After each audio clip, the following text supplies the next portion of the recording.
So, dear participants, good evening to all of you. Welcome to the session 3 of this Ensemble Genome workshop. We have with us Ensemble Outreach Program Officer Elena Mustaq. So, she will deliver on variation today. So, without wasting too much of time, it's over to you, Elena. Thank you very much. Right, so welcome everyone. Welcome back to the third day of the Ensemble virtual browser course. Let me just share my screen first and stop my video. Just it just gives us better sound quality. Okay.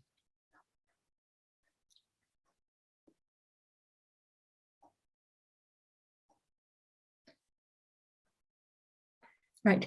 Could I please check? Could someone please let me know if they can see my screen fine? Yes, I can see it now. Okay, great. Thank you. Okay. So we're going to talk about the different types of variation data that there are and the different types of the data associated with variance in Ensemble. But before I move on with my presentation, I also quickly wanted to just repeat again about the training pages that we have on Ensemble. So if you go to training.ensemble.org/events, so I'm also going to paste this link in the chat box.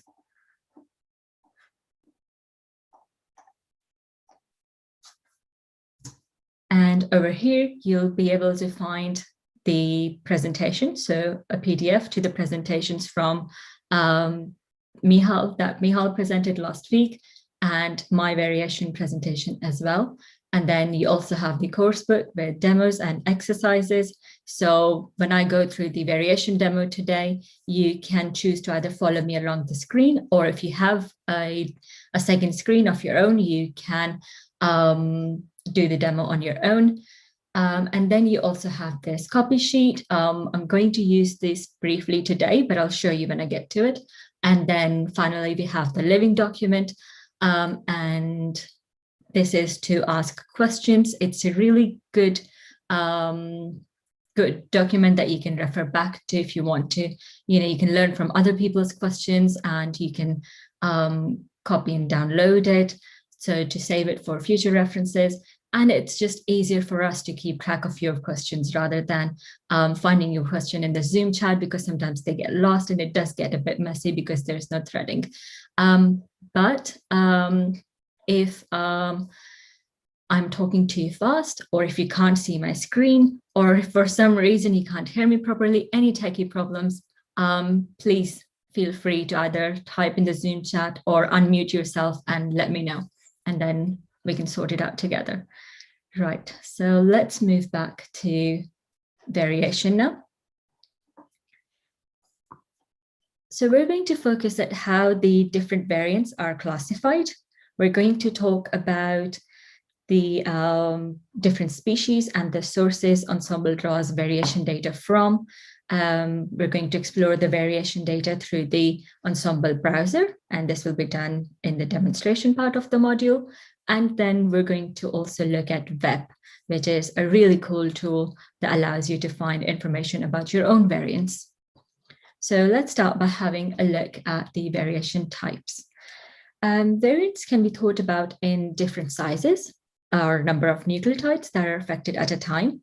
We have SNPs, which is single nucleotide polymorphism. Then we also have small deletions and insertion variants. On the other hand, we also have large-scale structural variants, and these are, for example, deletions of 100 or so bases affected at a time. We also have translocation and copy number variation. In Ensemble, there are 24 species with variation data. Human is the most well-studied, but we also have variants identified across model organisms such as mouse, rat, agricultural species like cow, sheep, and pig. There's also plant variation data, including wheat and barley, and also we have fungi, metazoa, and protozoan species as well. There are Four main steps in the Ensemble variation data pipeline. Firstly, we import data from a number of resources. So we apply some quality control when we're importing the data. Then we look at other databases to look for linked or association data. And then in the final step, which is the fourth step, we analyze and process the data set ourselves to make it available on the browser and our other interfaces. So if we look at the first step in a bit more detail, so the first step is variant importing.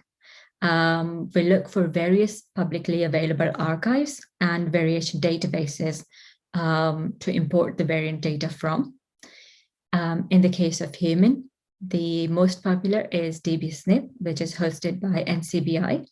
For non-vertebrate variants, the information mostly comes from EVA, which is European Variation Archive. DGV Archive has lots of data on structural variants. And then there's also Cosmic and Cancer Gene Census for information about somatic variants. On this slide, I have, so we have different variation sources for human. And as you can see that it's quite heterogeneous and data comes from different projects, different databases for both somatic and germline. So for example, over here, dbSNP alone, we import over 600 million variants, and you can find the full link of sources in the link below on the slide.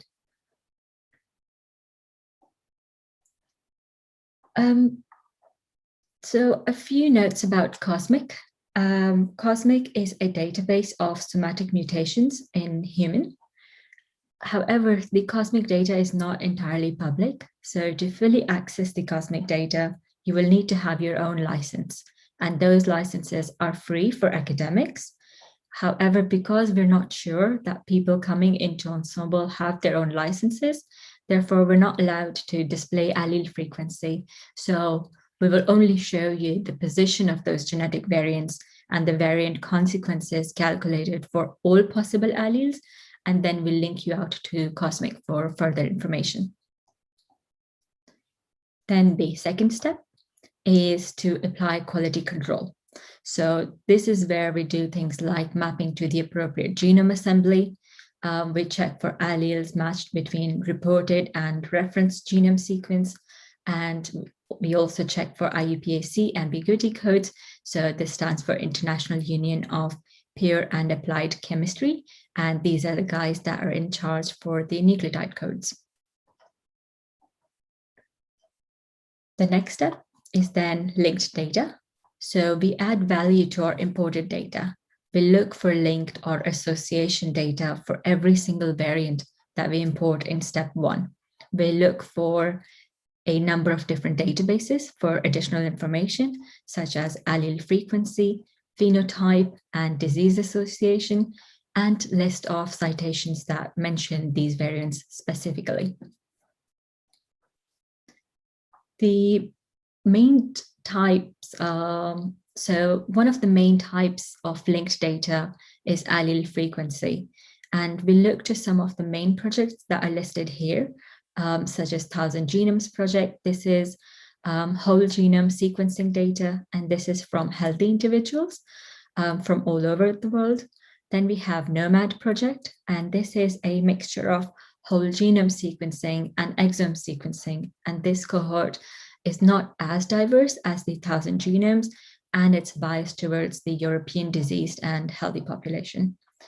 Then we also have disease cohorts like UK10K and TopMed, and we have NCBI Alpha, so allele frequency aggregator.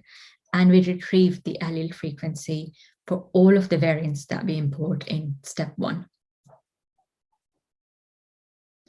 Then we have the phenotype and disease data, which comes from a range of different sources as well. And this can be dependent on the species that we're interested in. So for human, it's ClinVar and OMIM. And then we also look for IMPC for mouse, rat genome database, there's ZFIN, and animal QTL for farm animals. It's also important to know that we import information about variants associated with phenotype in GWAS study. So from all of these sources, we get things like clinical significance, inheritance type, reported gene and variants, risk alleles, and then for the GWAS study, we also get things like p-value, odds ratio, and beta coefficient for disease association. Then we have step 4, which is where we apply our own analysis. So Ensemble predicts variant consequences.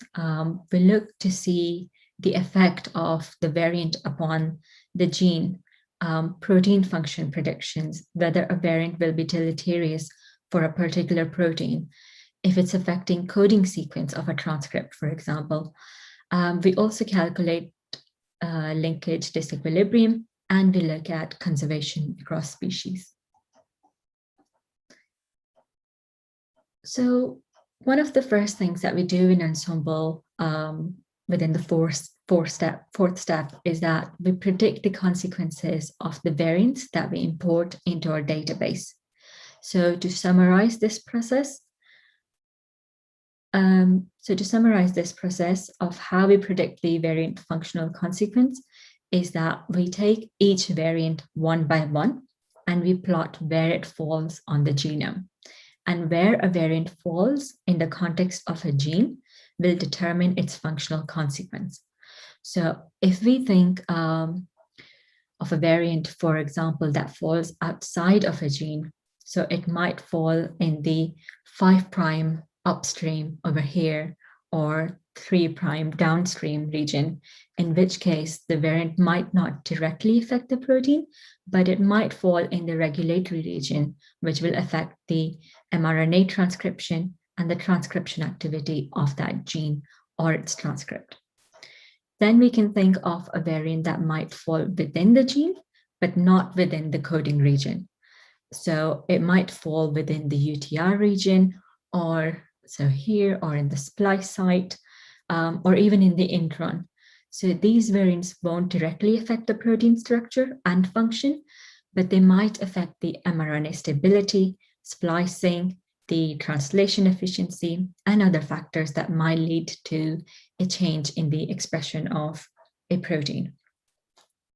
Then finally, variants can also fall within the coding sequence of a gene, which is depicted here in yellow, and these come as 2 different types.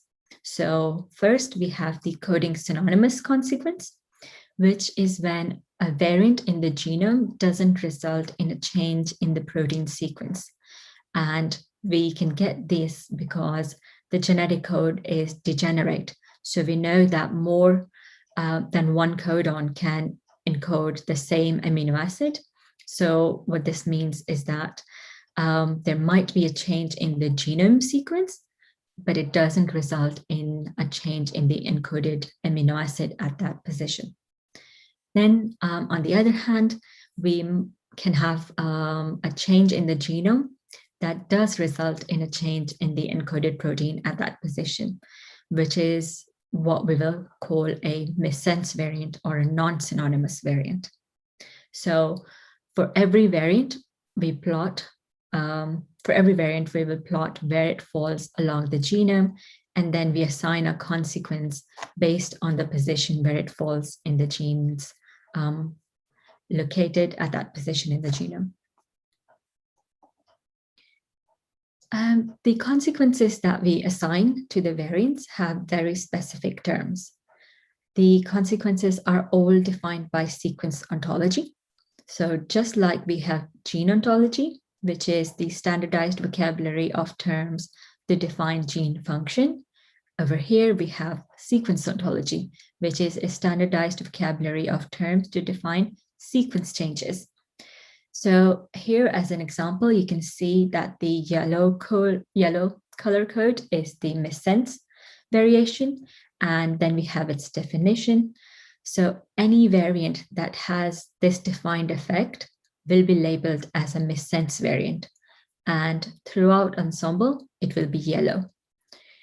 The color coordination will also match what you see on the table here. But you don't need to memorize this table. There's always a legend that will explain the color on the Ensemble pages as well. So if we think about, now you don't have to learn these consequences. As I mentioned, there's always a legend on the bottom of the page that will explain the color. Right, so if we think about variants, specifically the missense variants, we can think of them in terms of pathogenicity. There are various different algorithms that score or rank the changes in the amino acid sequence based on how well preserved the particular amino acid is, the chemical change at the specific position of the amino acid, whether it's being changed from one to another. And these are also based on 3D structures and domains. So, for example, if we have a single position in a protein that maybe encodes an arginine, and then because of a variant at that specific position in the genome, the arginine changes to a glycine. So what the different algorithms will do at this point is that they predict how deleterious this amino acid change will be on the protein structure and function. It is important to remember that these are predictions. So they're algorithms that compute all of these factors to make a prediction about how deleterious these amino acid changes will be on the protein structure and function. So it's always good to validate these predictions experimentally.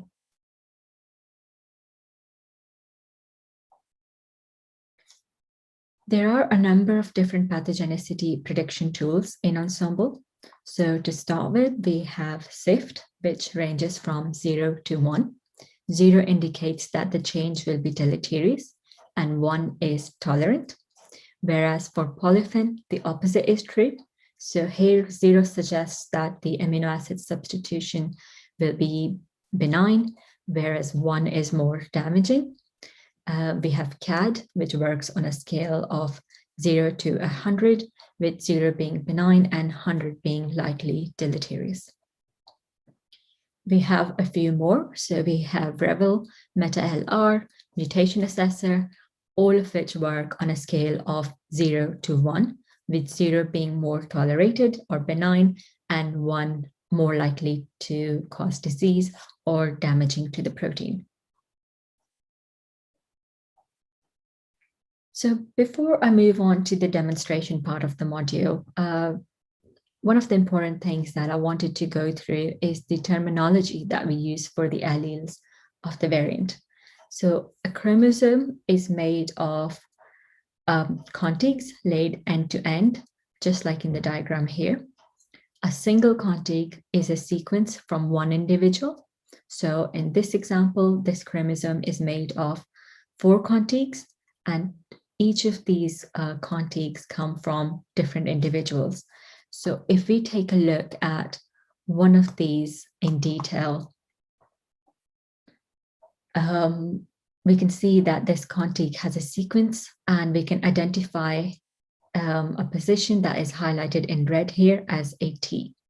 So the individual that was sequenced here as part of the Genome project, where this contig is derived from, she's not actually very representative of the human population around the world. So the T that the woman has is only represented in 5% of the individuals, whereas 95% of the people around the world have the G allele at that position. And G is also the allele in all primates.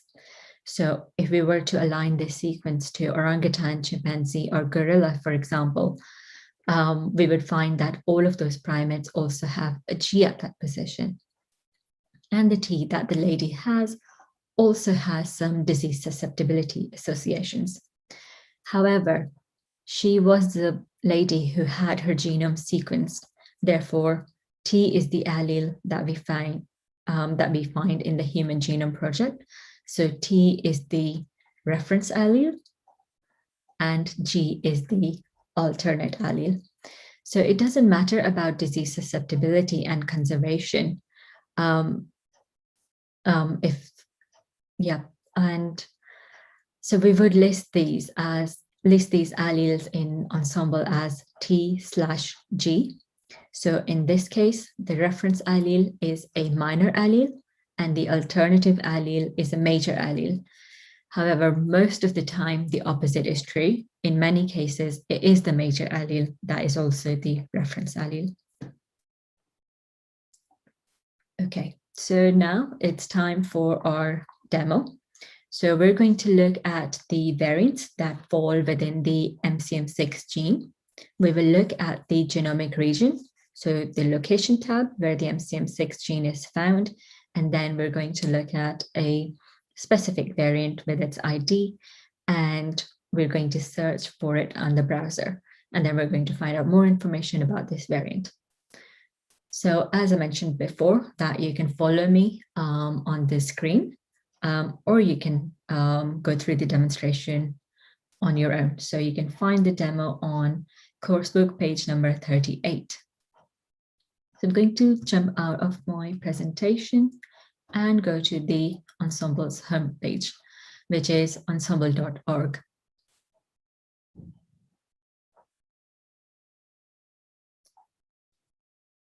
And I'm going to search for my gene of interest, which is MCM6 in the search bar, and I'm going to click go. So we're interested in the MCM6 human gene. So I'm going to click this search result here.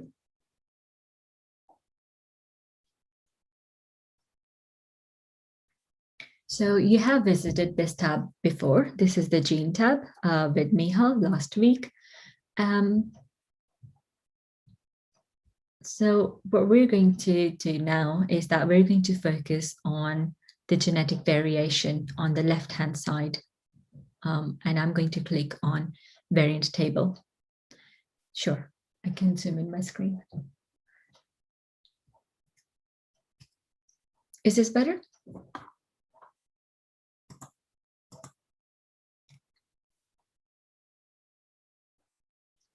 Okay, so I'm going to click on variant table.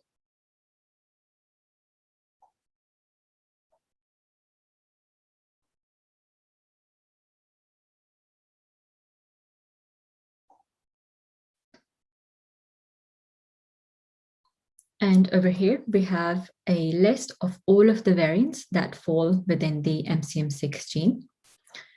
And you can do loads of things with this table. So you can export this table by clicking on this Excel button here. You can also filter this table by the global minor allele frequency, by pathogenicity prediction tools, so SIFT, polyphen, consequences, or you can also filter the table by other columns. So we're going to filter the table by consequences. So I'm going to click on this consequences blue button here. And this is going to open a pop-up window with all of the consequences listed here. So I'm going to turn off all the consequences to start with by clicking on turn all off. And I'm going to click on the missense variant here to turn this consequence on. And now I'm going to click apply.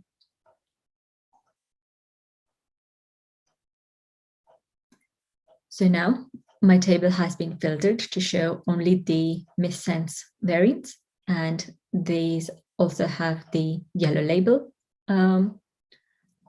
next to it to show color coordination, as I mentioned in my slide before. And if we go across this table, so firstly, we have the variant ID. So we have the RS IDs of the variants. Then we have the location of the variant in the second column. Then we have the alleles. So first we have the reference allele / the alternative allele. Then we have the global MAF, which is calculated for some of the variants. These come from DBSNP. We have the classification. So these are SNPs. And then we have the source. So the source that the variant was imported from. Evidence gives us some more information. So we have the frequency information, and which was from Nomad. And then we also have in the clinical significance column, if we have this clinical significance information, this will be shown here. And then obviously we have the consequence type, and because we filtered by missense consequence, so we only see the missense variants. And then in the AA column, which is the resulting amino acid, we have the amino acid change. So this is E to G, and we have the amino acid position, and then we also have the pathogenicity prediction scores here. These are shown as just numbers, but if you just hover over the number for a bit, you will see that it shows you in text as well that 0 is deleterious here. And then if I move on to polyphen, it shows me that this is benign. And then you also have some information on the transcripts that the variants hit. So this is all about the variant table. And now we're going to move on to the location tab. So I'm going to click on location here, which is next to the gene tab.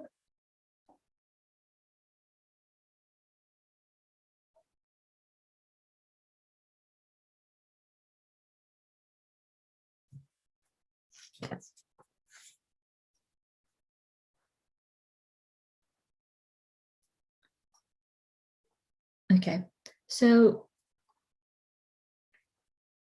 Michal already explored data tracks on the location tab, on the location view video. But what we're going to do is add some variation data tracks to explore our variation data further. So if I bring your focus to the left-hand side, and under the left-hand side menu, there's this configure this page button. So I'm going to click on this. And I'm going to click on variation, also on the left-hand side. And as you can see here, there are loads of variation data tracks. And you have these sectioned as 1,000 genomes. We also have phenotype disease variants by source. We also have data tracks on copy number variant probes, structural variants, and so on. I'm going to focus on the 1,000 genomes project. So I'm going to turn on a couple of tracks here. I'm going to select the 1,000 genomes SAS short variants, and to turn it on, I'll just click here on the box, and I'll turn it on as normal. If you're not sure what a track means, you can simply click this I button here, which will give you information about the track. So these are variants genotyped in South Asian individuals by the 1,000 Genomes Project Phase 3. I'm also going to turn on the 1,000 Genomes SAS common short variants as normal. And these are the variant genotypes in the South Asian individuals by the 1,000 Genomes Project with frequency of at least 1%. So once we're happy with our selection, we can simply save and close by clicking on this tick box here.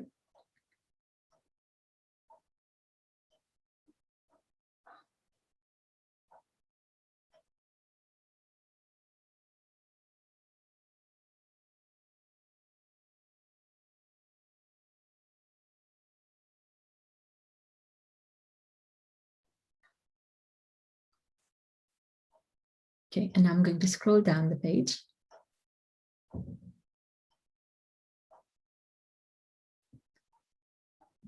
And over here, we have some variant tracks. So first we have the Nomad short variants, and this is shown by default. So this is shown by default in Ensemble. And then we have the tracks that we added. So we have the 1,000 genomes SAS short variants.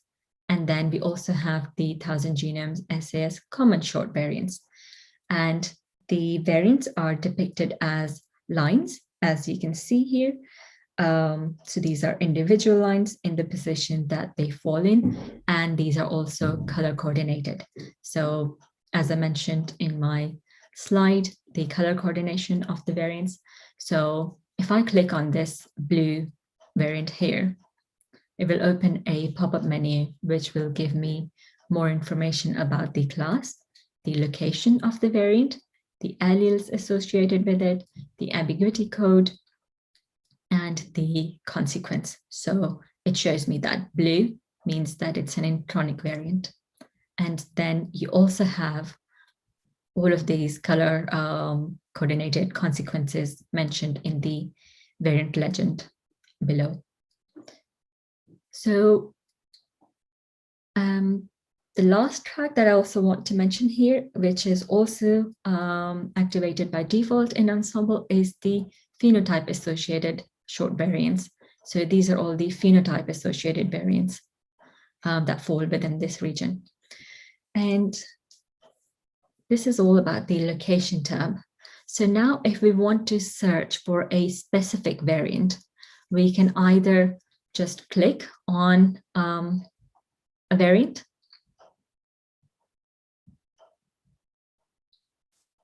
Sorry, it's just taking a bit of time.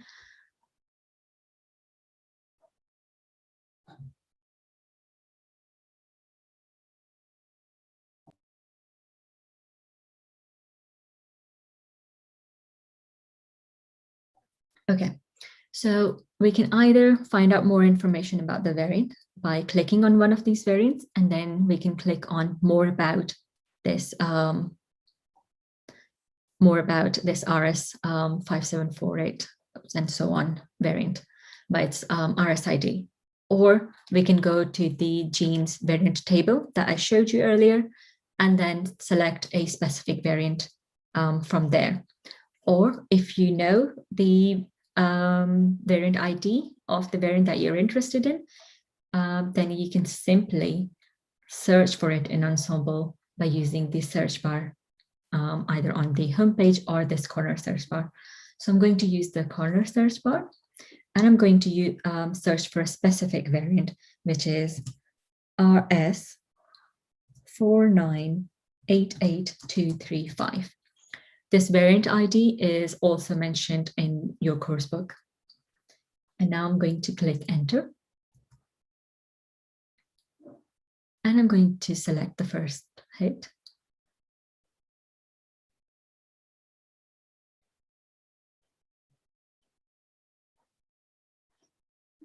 So now we're on the variant tab, and you haven't seen this tab before. And this tab gives us more information about our variant of interest. So we have the most severe consequence of the variant. We have the alleles associated with it. We also have the location of the variant and its VCF notation. We have the evidence status, clinical significance, the HGVS names, which is another notation format for variants. And we have these synonyms of variant and its original source. So this variant was imported from dbSNP, and you can also view it in dbSNP. So this link here will link you out to the dbSNP site. Then you can explore this variant further by choosing these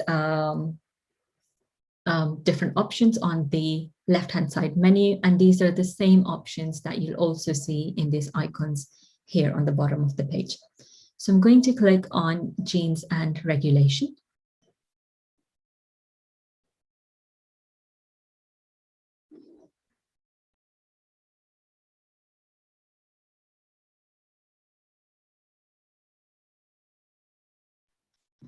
So what we can see on this page is a table that shows us all of the predicted consequences of this variant.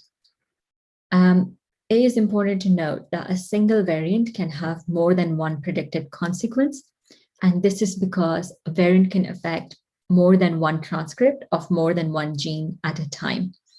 In this table, we have 6 rows, and each row shows us a consequence that's affecting the MCM6 gene. So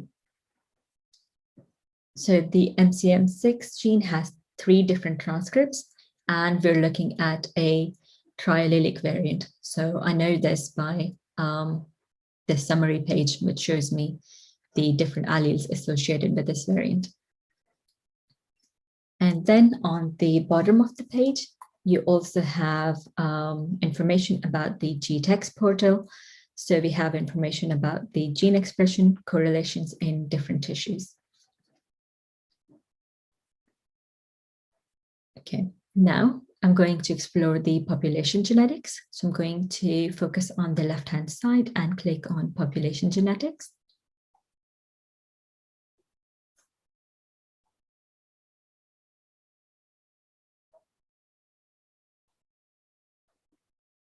So here we have information on population genetics from a number of different projects. So we have 1000 Genomes project, we have Nomad Genomes, we have NCBI Alpha, TopMed, UK10K, and Gambian Genome Variation Project.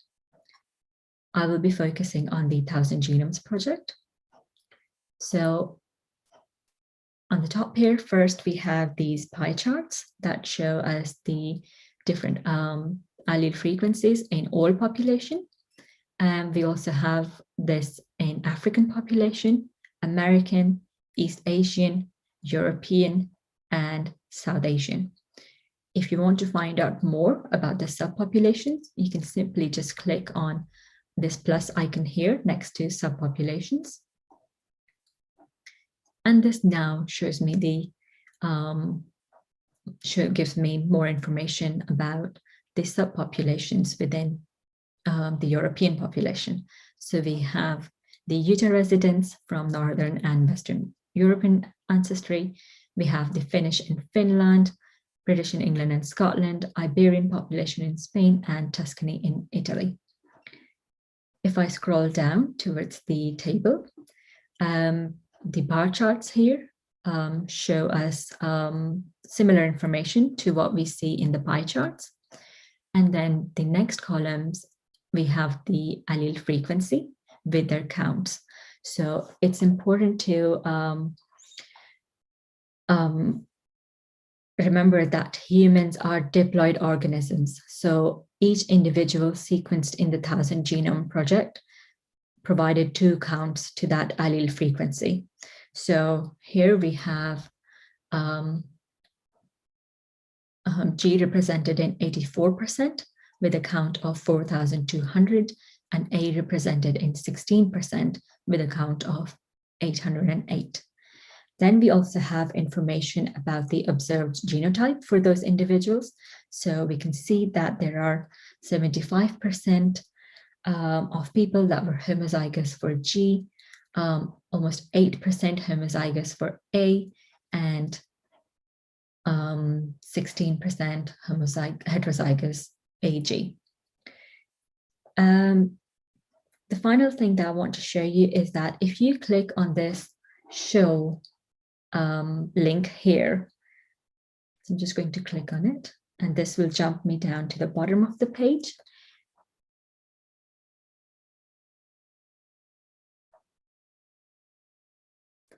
And this table will show me the individual observed genotype. So the individuals here are obviously not named, but you can see their IDs from the Genome Project. And what you can do with this information is that if you're interested in studying a cell line that is homozygous at, for example, that is homozygous at a position, you could go to the 1000 Genomes Project page and order a cell line that is being derived from this specific individual. Right, this is all about population genetics. And now I'm going to explore the phenotype data that is associated with this variant. So I'm going to click on phenotype data on the left-hand side.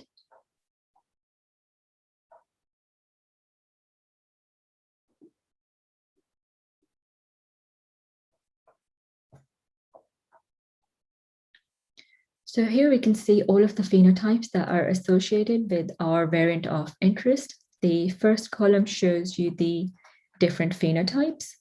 Then we have the sources of the association. So we can see that the GWAS catalog has made a lot of these associations between the variant and these specific phenotypes.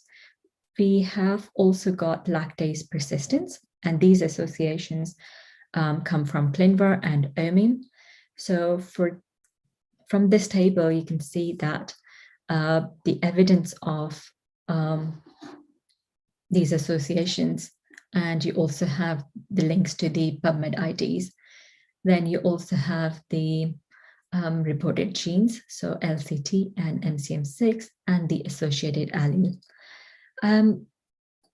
So there are a number of different ways that you can look for for a specific phenotype. So I'm going to expand on this further in a bit, and I'm going to click on lactase persistence here.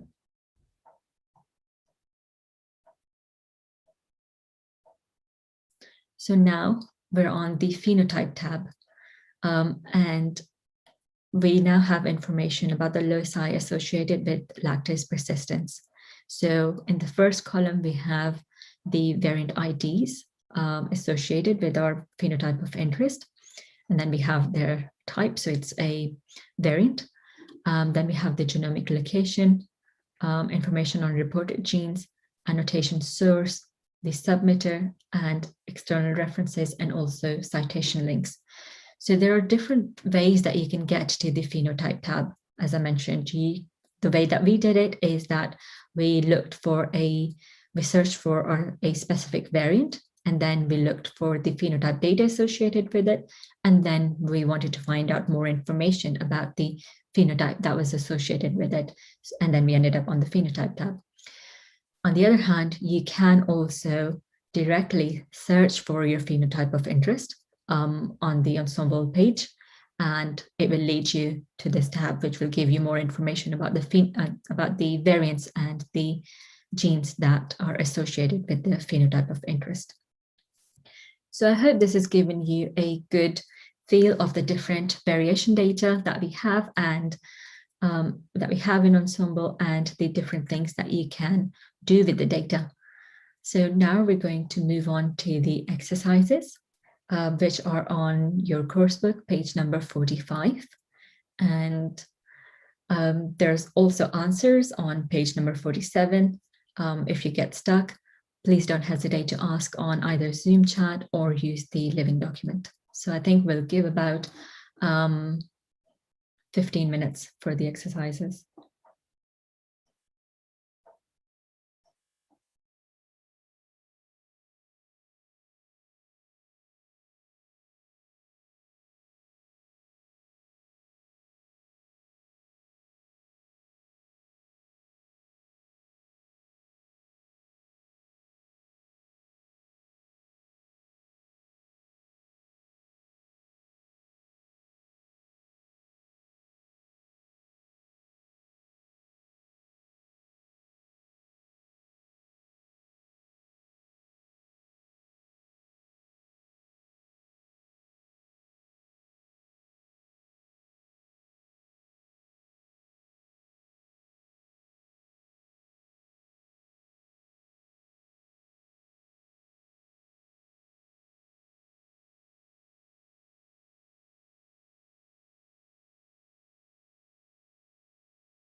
There is a question about how to find the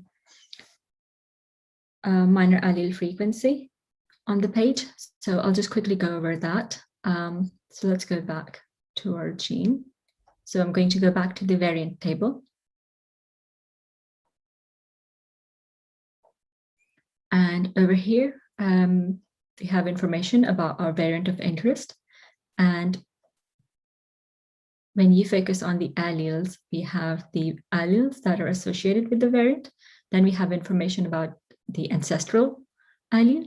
And then over here, we have information about the minor allele frequency. So this is the frequency of the second most frequent allele in the 1,000 genomes phase 3 combined population, which is 0.16 for A. And then we also have the highest population minor allele frequency, which is 0.49. I hope that answers your question.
Okay, so there's a question on the Living Doc about exercise V1, part C. So let's go through that together on the screen. And I'm going to search for the variant ID first, which is RS1738074.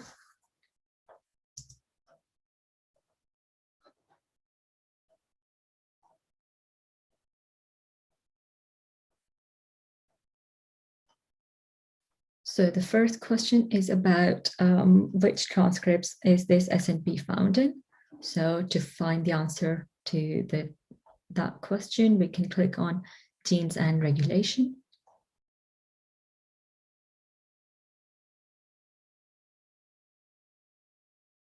And the table gives me information about the genes and transcript consequences and the transcripts that are affected.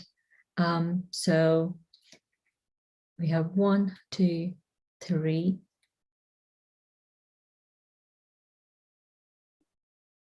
and 4 transcripts that are affected, and then we also have some inchronic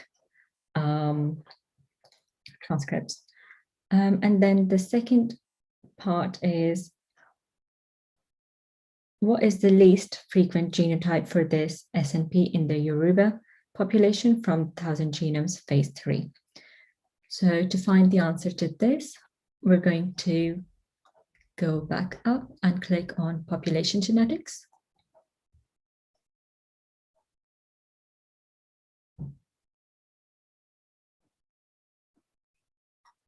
And then scroll down to find the Yoruba population.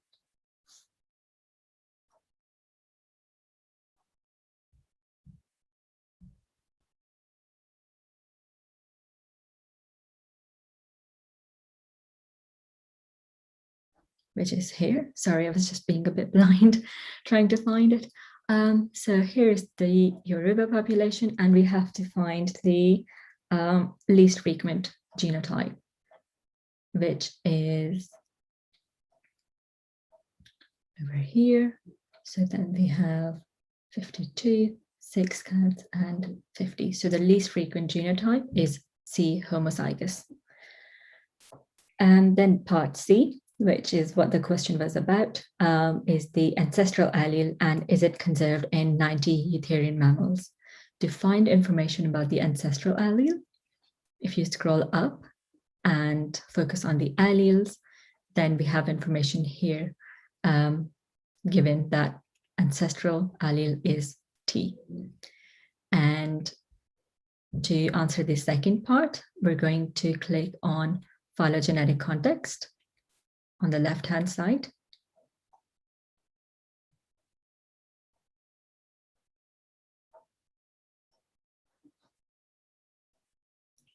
And then this page initially won't show you anything because you haven't chosen an alignment. So I'm going to click on select an alignment. And then I'm going to select. So I clicked multiple first, but if you want, you can also type in what you're searching for. So if I just type in primates, oh no, we're not looking for primates, sorry, we're looking for eutherian mammals. So this will also give me the option between 46 eutherian mammals EPO or 90 eutherian mammals EPO. So I'm going to click on 90 as that is what the question has asked. And I'm going to also select this. Once you've selected it, all the species will become available on the left-hand side. Once you're happy with your selection, you can simply click apply.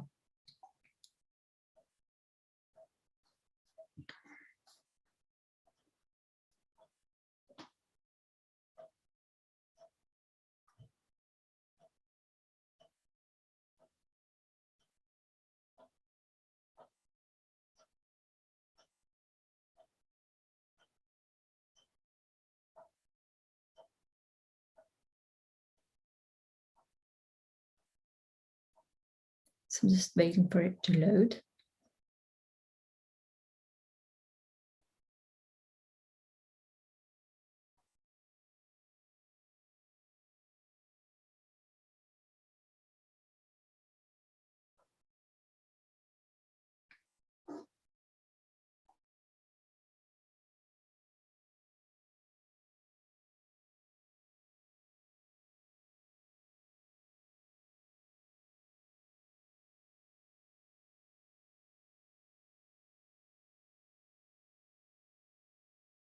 Okay, so the region containing the SNP is highlighted here, which is T.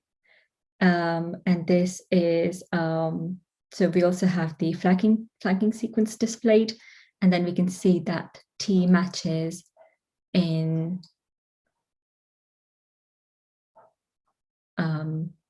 these mammals here. And then if we keep scrolling down, it is T at that position for all the other mammals,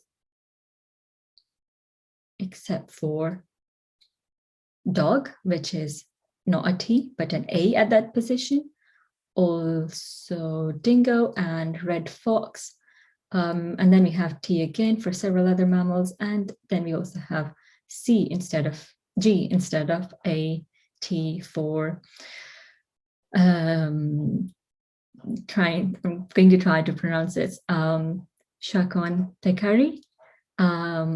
So I think you'll just need to count the mammals that don't have a T, and then that will give you the information on how many mammals the T is conserved in and how many Eutherian mammals it's not conserved in. Okay, should we just do the part D as well whilst we're at it? So part D has asked us about the disease this SNP is associated with, and are there any known risks associated alleles? Okay, so to find information about the associated diseases, we're going to go back up and we're going to click on phenotype data.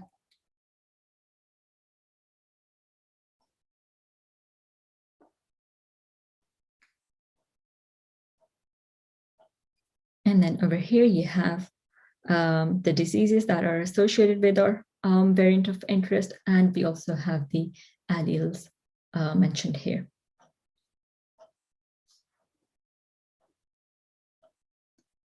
Okay, so it's almost time to move on to VEP module now. It is a short module, and there are also, I think, just 2 exercises. Could you please let me know by raising your hand if you're done with the exercises and you're happy for me to move on, or if you would like 5 more minutes?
Okay, I think I'm going to move on to the web module now, just to so that we're not restricted on time at the end. But if you have any questions on the variation exercises, you please feel free to leave them in the Google Living Doc, and we will get back to you. And now I'm going to move on to web. So we're going to talk about what web is used for and what you can do with it and how to use it.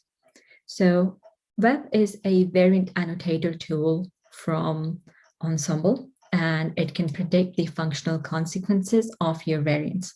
So for example, you've got your sequencing data and you've called your variants from it, and now you would like to find out more information about your variants. This is where web can come in. So web can determine the effect of your variants, and these could be SNPs, insertions, CNVs, structural variants. So the effect of all of these variants on genes, transcripts, protein sequences, as well as regulatory regions. So to use web, you will need to input your variant data, which can be input in different formats. So you can use variant coordinates, which is Ensemble default format. Then you also have the option to use VCF, HDVS, variant IDs like RSIDs or SPDY. So all of this data then gets processed via the web tool, which pulls information from Ensemble and some external databases to then give you information on the type of variant, its consequences, and allele frequencies across the different genome studies.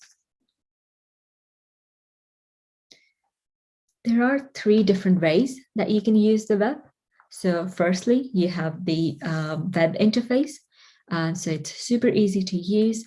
It's mostly point and click, copy and paste. However, it's not suitable for large volumes of data. Then there is the command line tool, and this can be a bit tricky to set up, but once you have it set up, you can use it offline and you can use it with genome-wide data. Then there's also the option of REST API, which is language agnostic. It's ideal to use as a part of a pipeline, or if you want to embed data in web pages. For this module, we're going to focus on the web interface. So we're now going to get a bit hands-on with web, and this will also allow you to see web in action. You can find the demo on page number 51 of your coursebook.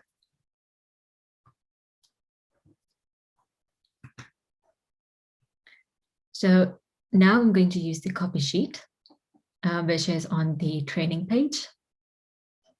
And this is just a text file. And I'm going to copy this data for my web demo.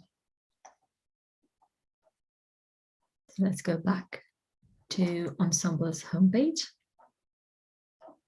So what I'm going to do with my data is that I'm going to find out whether my variants that I've input into web have already been annotated in Ensemble, so whether these are existing variants, what genes and transcripts are affected by these variants, and do any of these variants affect gene regulation? So let's go back to the Ensemble homepage, and to go to web, you can find it on the blue navigation bar at the top. So I'm going to click on this. And then this page shows me about the different things that the web can do.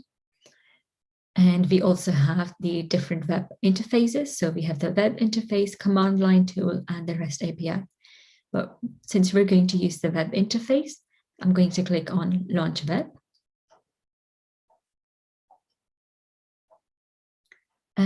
This page shows me the previous job that I've run, but I'm going to open a new job by clicking on this new job button here.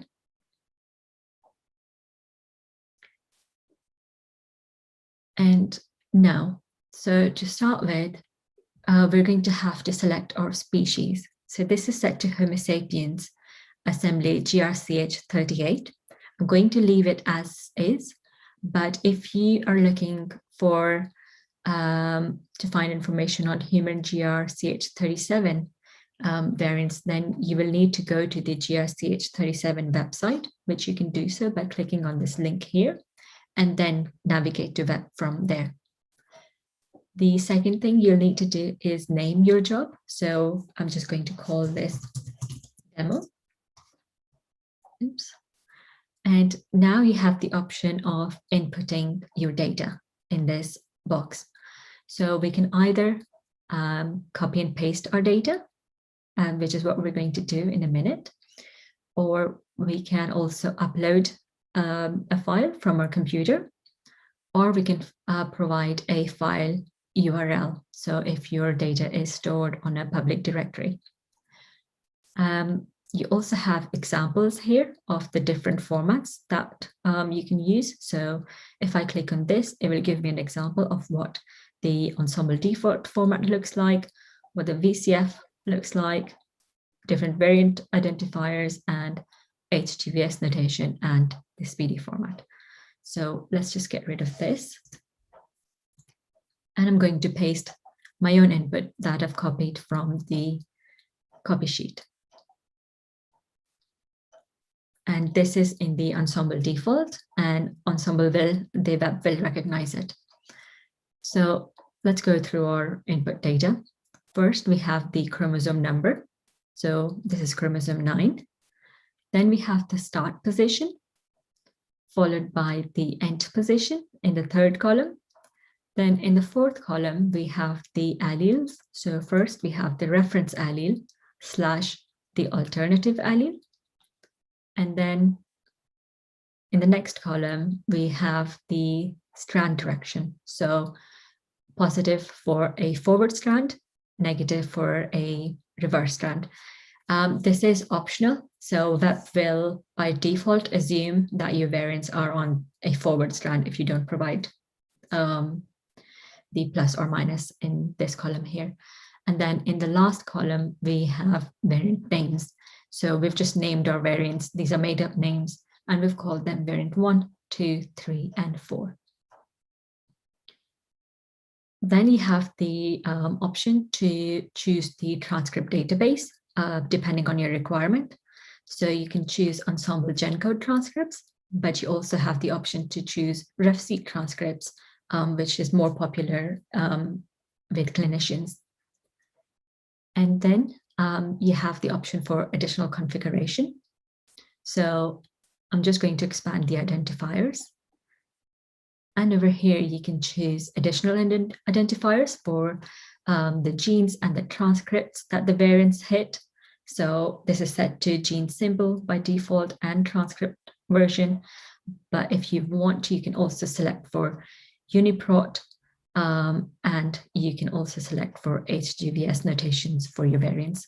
So this is a good method to basically convert your, for example, your variants that we have input in Ensemble default. And if I click for HGVS notation identifier to appear in my results, then I'll also have the HGVS notation for them. And then you can also select for web to give you more information on the existing variants and the frequency data.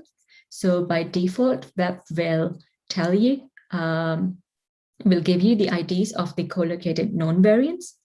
Then you also have the allele frequency information about these co-located variants, and also the PubMed IT for citations of the co-located variants. Then you have the option for additional annotations. So over here, you have additional annotations for your transcript, protein. You can also select for regulatory annotations. So it will show you what regulatory features your variants might have hit, and then also phenotype data and citations.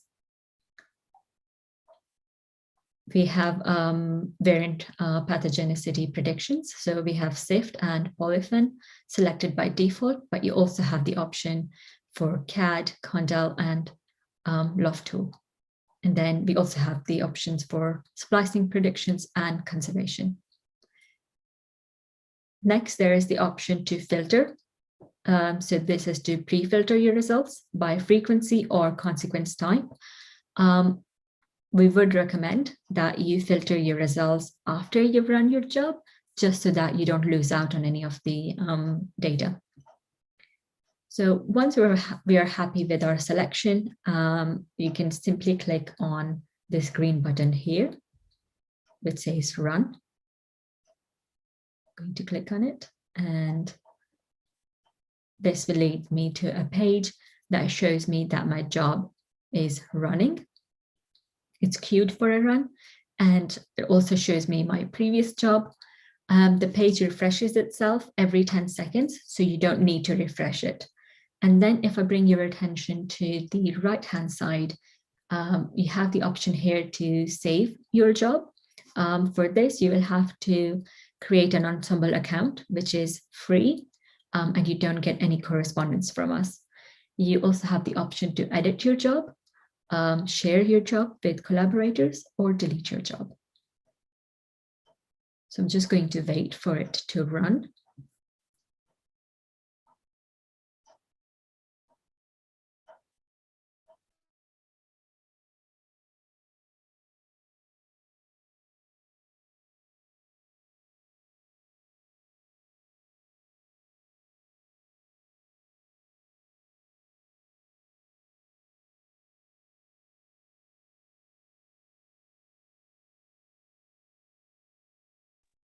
Okay, so now the green button indicates that our job is now finished, and we can view our results by clicking here.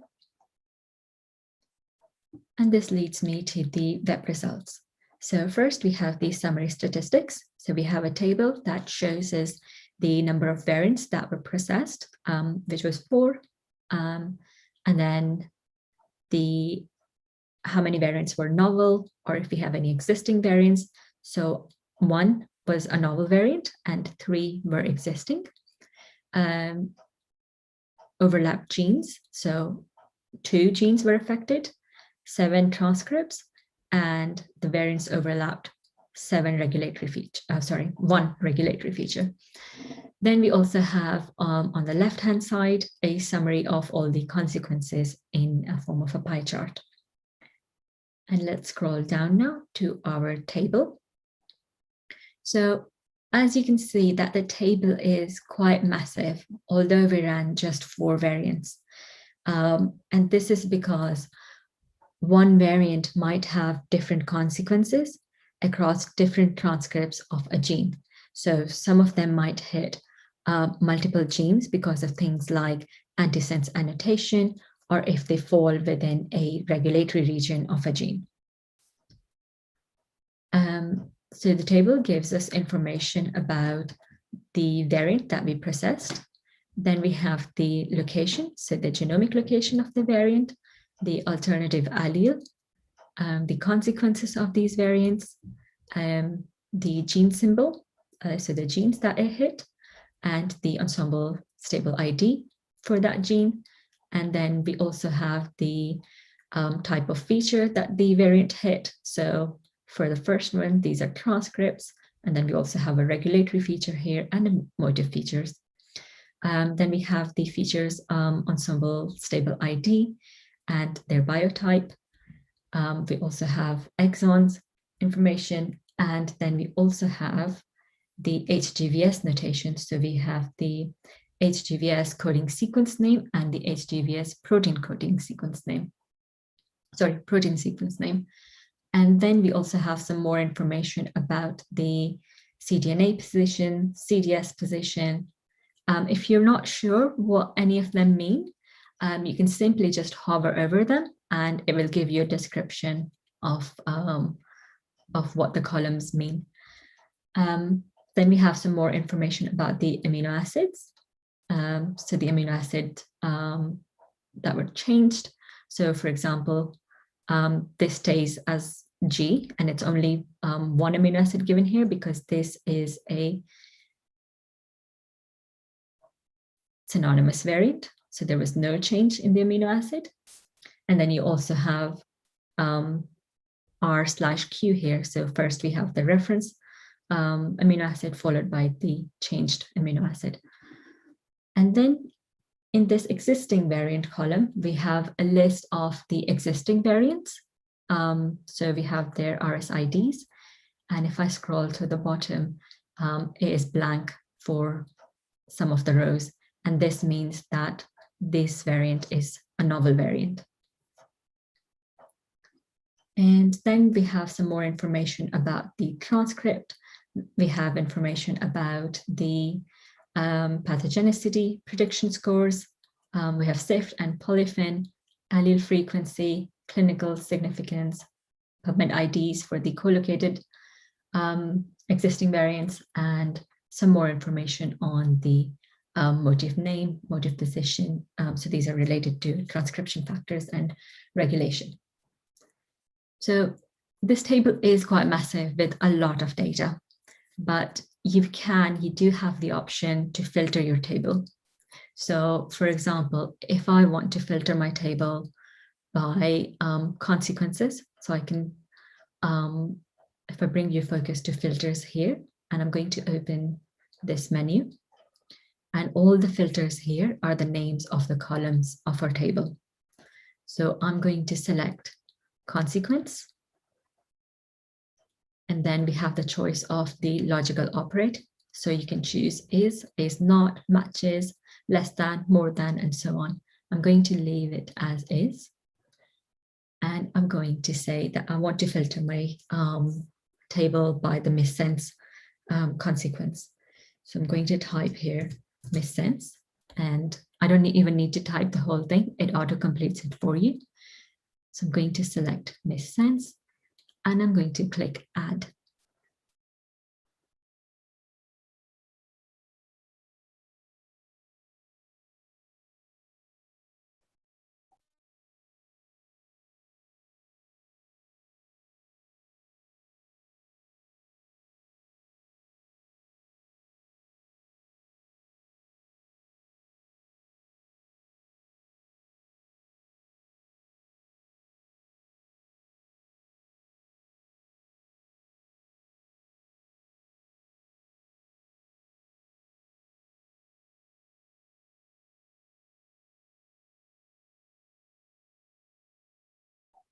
Okay, so now our table is filtered to only show us the missense variant.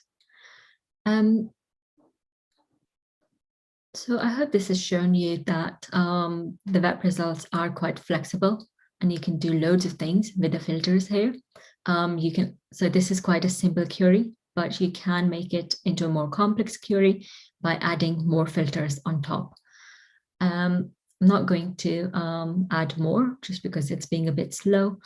To remove your filter, you can simply just click the X button here. And this takes me back to the original table. Finally, you can also download your results. So you can download them in DCF, web, or text format, or you can also query Biomart with the co-located existing variants. I think this is all I have to say about web. So I hope it has given you a feel about how the different ways that you can use the web and what information you can get out of it. So now you have the chance to try web on your own by completing some of the exercises, and these are mentioned on page number 56. I think there is only 2 or 3. So try the ones that are more relevant to you. And if you have any questions, I'm here to answer them.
We're running out of time a bit, but please feel free to do the exercises in your own time.